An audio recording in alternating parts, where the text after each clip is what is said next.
חזרנו לחיות טוב, אז למי שמתלבט לאן לטייל בחול המועד סוכות, כמה המלצות. אנחנו אומרים שלום לטל המלי, מנהלת שיתופי פעולה בחברת ארקיע, שלום לך. בוקר אור. מה מסתבר? שעכשיו זה העונה. שיא העונה זה עכשיו. איך? כי ירדו המחירים, נכון? כי נגמרים החגים. ירדו המחירים, המזג אוויר הרבה יותר נוח ונעים עכשיו. איך לא חיכינו עם הנסיעה שלנו? איך? בכמה, בעשרות אחוזים, בכמה יורדים המחירים? מתקופת החגים זה יורד כמעט ב-50%, ומשאר חודשי העונה 30%. אנחנו יכולים לטוס לאירופה ב$600 בערך לבן אדם. טוב, אז תכף תקחי אותנו לאירופה, אבל בוא נתחיל קצת מהארץ. בוא נתחיל מהארץ. מה שקורה עכשיו בפארק תמנע, יש לנו פסטיבל מדהים של כדורים פורחים מכל העולם.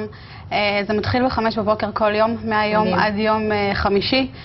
מפגן מדהים, באמת, כדורים מאנגליה. לא ידעתי שיש בארץ בכלל. כן. אתם ראיתם את הסרט אפ? כן, סרט מצויר. אז הכדור הכי גדול יגיע מאנגליה, בדוגמה של הכדור פורח הזה, וזה יהיה מדהים, עם מלא מלא אלפי בלונים קטנים, בצורת כדור ואפשר גם לטוס לאילת, ליהנות מהסיפור הזה של... כן, אנחנו מוכרים חבילות נופש לאילת, עם כניסה למופע שמתחיל שוב ב-5 בבוקר כל יום. אחרי צהריים יש סדנאות לילדים, סדנאות של טבע, אנרגיה, איכות הסביבה, אז באמת זה פעילות ככה לכל המשפחה בכל המועד. זה התחיל ממש היום, נכון? זה התחיל היום, זה התחיל הבוקר עד... אוקיי, למי שמצליח להתאפק, עד נגמר סוכות, ועכשיו הוא רוצה להזמין את הטיסה שלו לחול כשהוא עושה בשכל, כן? לאן כדאי לטוס? לא, גם המזג אוויר מברך אותנו באירופה, לא? אז זהו, שתי ערים שבאמת כדאי לנסוע עליהם באירופה זה ברצלונה ורומא, כי המזג האוויר שלהם הוא בעצם ככה כמו בארץ, קריר בערבים, אבל בבוקר מאוד נוח לטייל. אני אישית, אני לא יודעת מה איתכם, אני אישית יותר אוהבת באמת המזג האוויר הזה ולא את החום המטורף של יולי-אוגוסט. אני מתלבטת מה בא לי, גאודי או פיצה לא, תשיגי על זה גם, תשלבי. מה אני מעדיפה? תגבבו לנו תמונות, קודם היה שם ברצלונה, עכשיו פתאום אנחנו רואים את איטליה. אנחנו עושים טיול מאורגן עכשיו משולב. באמת? לא, בגלל התמונות אני זורמת. אז מה, כמה לילות זה, וזה ככה הכל כולל, נכון? ימי הטיסה לשני היעדים האלה זה ראשון וחמישי, אז בעצם אנחנו יכולים לטוס או מראשון עד חמישי או מחמישי עד ראשון. יש גם טיולים מאורגנים שהם לשבוע, או מראשון עד ראשון או מחמישי עד חמישי.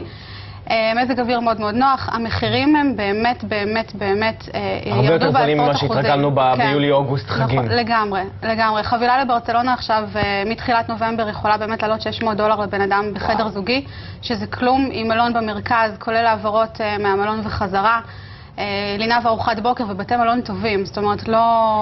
גם ברומא שהורגלנו לזה שבגלל הארכיטקטורה המיוחדת וזה, בתי מלון תמיד הם קצת יותר עבשים, אין מעלית. כן, כן, כן, גם ברומא, אגב, אם אתם ברומא, אז יש את מזרקת המשאלות, שכשאני הייתי שם, אתם יודעים, הם עומדים עם הגב לכיוון המזרקה, זורקים מטבע, ואז אתם מביאים משאלה, ומה שאתם מבקשים מתגשם, ואתם חוזרים לרומא. זאת אומרת, מי שעושה את הדבר הזה, על פי המסורת, תמיד חוזר לרומא. אז יתגשם לך? לא יכולה להגיד. יש דברים שהפסיקה יפה להם. לפי החיוך נראה לי שכן, וגם לחזור לרומא היא בטוח תחזור. תודה לך. אנחנו עושים הפסקה קצרה לפרסומות, עוד מעט אנחנו חוזרים אליכם, אל תלכו לשום מקום.